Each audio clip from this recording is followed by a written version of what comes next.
Here are here are tests for the other 4 parts of speech. Before I get into that, though, I want to say something. I find myself excited about teaching grammar, traditional grammar. It's fun, and it's very possible that some of that fun can spill over to you. I had thought about alle Anfang ist schwer. All the German expression, it means all beginnings are hard. Yes, that's true, but I also had a phrase come to my mind from the Broadway musical Flower Drum song, I think it was called. I feel like a filly that is ready for the race. I'm excited. I'm going to get to teach you traditional grammar, and it opens the door to so much with foreign languages. Well, in any case, I have to be a little careful I don't just trip over myself with my excitement, because I want to get on with this, but I want to be careful, and I want to be methodical about it. So, all right, we're not even in morphology yet. We're still in linguistics, and here are 4 more tests. 5th one, a test for a pronoun. You have a word, and you wonder, what part of speech is this? Is this a pronoun? Well, is it taking the place of a noun? Or nouns? I could also put that question like, what is the noun or are the nouns that it is taking the place of? But I won't write that down. Is it taking the place of a noun? But then I'm also going to say, is it on the list? Now, some of these parts of speech are closed classes. I think that's what linguists call them. They are closed. You don't keep adding lots. There aren't thousands. There's only a few. And the pronouns in the English language number, I never counted them exactly, but there might be 30, maybe 20, maybe more. There are only so many, and so you can simply recognize them. Oh yes, he. That's on the list. That's a pronoun, right?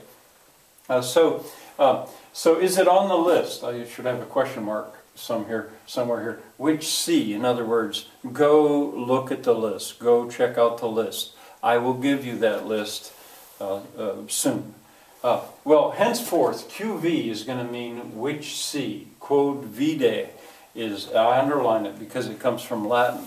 It's a standard long-term abbreviation indicating that the reader should go check that out. So, is it on the list? You should simply recognize words as pronouns. All right, a test for a conjunction. Well, a conjunction is a word that joins. Is it joining anything? I think that's valid, but also, is it on the list? I need a question mark again. There are only maybe 20 or 30 conjunctions in the English language, and probably any language, and so it's reasonable to think, here's a list. Do you recognize this as a conjunction? The word "and" is the most common by far. Yeah, it's on the list. Seventh part of speech, test for a preposition. Well, I'm going to start by saying, is it on the list? There are only maybe 50, roughly, prepositions in the English language, so is it on the list? But that's not enough. It's not enough to just recognize for. Oh, hey, that's a preposition. Or down. That's a preposition. I recognize it. It's on the list. That's not enough. You also have to ask, does it begin a prepositional phrase? A preposition is a word that begins a prepositional phrase. So if I say I fell down, down is not a preposition. It's an adverb. It says where, it answers where I fell. But if I say I fell down the stairs, well, now down the stairs, that's a preposition because it begins a prepositional phrase. Okay, and finally, a test for an interjection. Does it show feeling? An interjection is a word that shows feeling. Yes, but this is critical. Can it stand alone? Can it stand alone? Can you just put it in anywhere in a sentence? Anywhere. Boom, there it is. I thought of myself as thinking there's a movie called A Fish Called Wanda, where at one point a guy says, disappointed. That's all he says, is disappointed. And is that an interjection? Well, I don't know. In a way, maybe it is. I feel disappointed. You could say, well, you just understand the rest of the sentence. But maybe not. Remember, interjections, there is that argument that interjections aren't really parts of speech at all. But it's critical. Do they stand alone? So you have a word like sad. I am sad, or I am happy. Well, happy shows feeling, but it is certainly not an interjection in that sentence because it's tied in with the sentence.